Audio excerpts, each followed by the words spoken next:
হে বন্ধুরা, সবাইকে আসসালামু আলাইকুম। আমি আপনাদেরকে আমার নতুন ব্লগে সবাইকে নতুন ভিডিওতে সবাইকে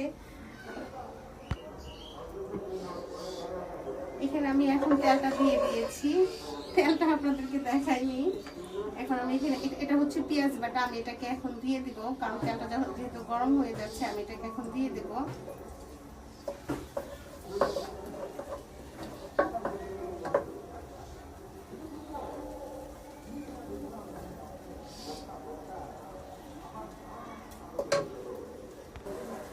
এখানে আমি কাঁচা মরিচটা ব্লেন্ডার করে রেখেছি, কাঁচা মরিচটা দিয়ে দেবো পরিমাণ মতো।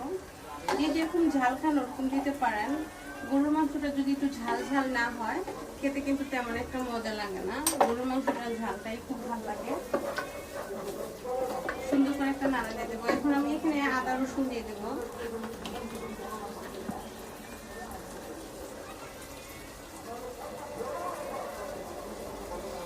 পরিমাণ মতো আদা রসুন দিয়ে দেবো। যেহেতু এখানে আমার 1 কেজির উপরে মাংসটা, তো এই জন্য আমার ওইভাবে আদা রসুনটা দিতে হবে। এখন আমি এখানে লবণ দিয়ে দেব।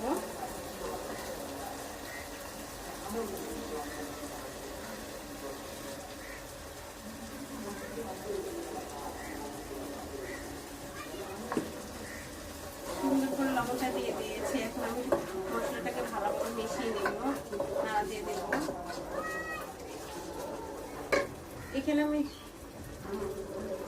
এখানে আমি মরিচের গুঁড়ো, হলুদের গুঁড়ো, পেঁয়াজ পাতা, গরম মশলা, এখানে জিরা ফাঁকি, দইনা ফাঁকি আমি সব একসাথে রেখেছি, সব একসাথে করে রেখেছি। তাই মশলাগুলো ব্লেন্ডার করে রেখেছিলাম, আমি এগুলো সব একসাথে দিয়ে দিব। আপনারা চাইলে আলাদা আলাদা দিতে পারেন বা একসাথে এভাবে দিয়ে দিতে পারেন। আমি এইভাবেই রান্না করি, একসাথে দিয়ে দিচ্ছি।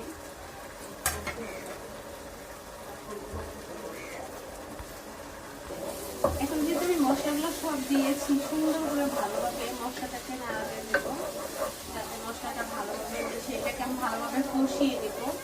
কারণ রান্নার মজা হচ্ছে মশলা কষানোর মধ্যে। মশলাটা যতক্ষণ কষাবেন রান্নাটা ততই ভালো লাগবে।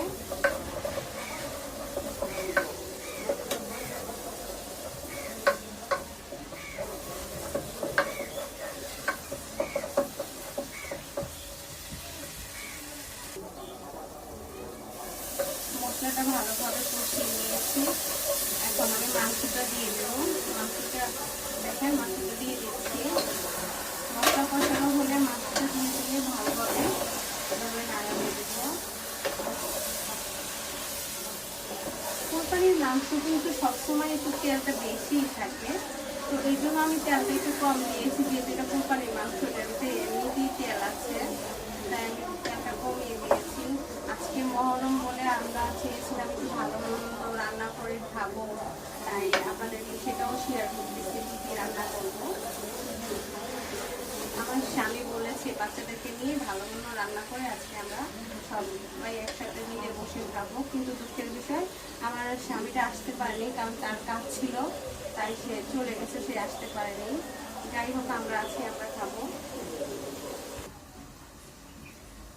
ঢাকাটা উঠে নিলাম, ঝালটা একটু কমিয়ে দেব। সেটা ভালোভাবে কষাচ্ছি। দেখুন তেল বেরিয়ে যাচ্ছে।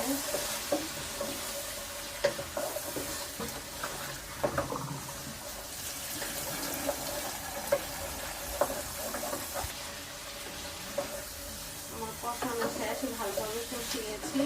এখন আমি এখানে পানি দিয়ে দেবো, যাতে মাংসটা ভালোভাবে সিদ্ধ হয়। বেশি করে পানি দিয়ে দিলাম। অবশ্যই কুকারের মাংসতে অতটা পানি দিতে হয় না, কারণ কুকারের মাংস এমনি নরম থাকে, তাই তারপর আমি একটু বেশি পানি দিয়ে দিচ্ছি যাতে মাংসটা নরম হয়, সফট হয়। দেখেন কালারটা দেখে একটু ভালো লাগতেছে, তাই না? যখন এটা হয়ে যাবে আর সুন্দর লাগবে। আচ্ছা, এখন আমি এটাকে ঢেকে দিচ্ছি। মাংসটাকে এখন আমি ভালোভাবে নাড়া দিতে। দেখুন মাংসটা হয়ে গেছে, উপরে তেল ভেসে গেছে। এখন আমি জিরা ফাঁকিটা দিয়ে নামিয়ে ফেলবো। এই যে জিরাটা দিয়ে দিচ্ছি, জিরা ফাঁকিটা দিয়ে এখন আমি নামিয়ে ফেলবো, কারণ আমার মাংসটা হয়ে গেছে। আপনাদেরকে দেখাই মাংস কালারটা কেমন হচ্ছে, দেখেন।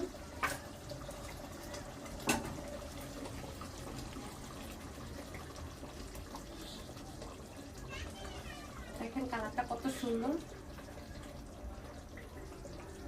দেখেন আমার চুলা রান্না করা শেষ, এখন আমি চুলাটা বন্ধ করে দিয়েছি। আমার ভিডিওটা আপনাদের কেমন লেগেছে অবশ্যই বলবেন। রান্না করা শেষ, বাই।